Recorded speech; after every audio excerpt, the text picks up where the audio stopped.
Dans un contexte où le développement du continent africain devient incontestable, des entrepreneurs africains multiplient les initiatives pour booster le développement du continent. C'est dans cette logique que se tiendra du 30 septembre au 1er octobre 2023 le forum Back to Africa.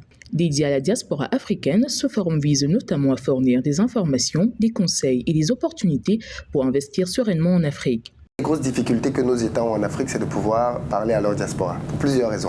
Il y a un événement comme celui-là associé de particulier, que c'est le seul événement finalement organisé par des Africains qui fédère la diaspora africaine.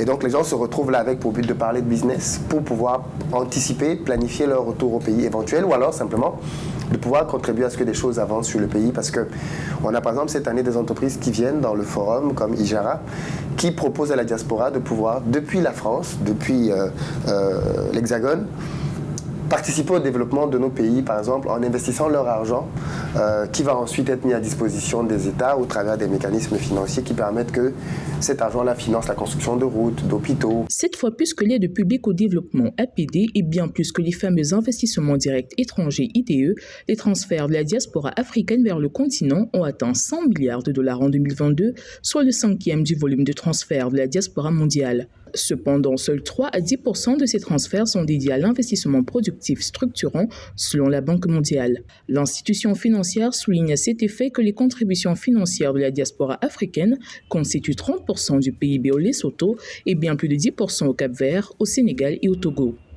D'où la nécessité pour certains experts d'inviter la diaspora africaine à contribuer plus efficacement à l'édification d'une Afrique prospère. Il y a beaucoup de bonnes intentions dans nos pays en Afrique, il faut le reconnaître, mais qui ne se caractérisent, qui ne se matérialisent pas par les bonnes actions. Et c'est pour ça qu'un forum comme celui-là est très important, parce qu'en fait, on ne peut pas rester à Bamako, à Abidjan, à Douala et préparer des solutions pour la diaspora qui est à 6000 km. Il faut pouvoir savoir ce que cette diaspora veut. Et c'est le problème qu'on a, c'est qu'on a dans nos pays des solutions, mais qui ne sont pas opérantes.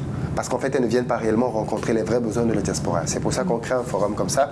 Pour les entrepreneurs africains, la diaspora africaine représente un atout unique qu'il convient de valoriser. Outre les flux financiers vers leur pays d'origine, elle contribue grâce aux expériences acquises à l'étranger et à leur maîtrise du contexte culturel local à la croissance économique du continent en y créant des entreprises et en stimulant l'innovation.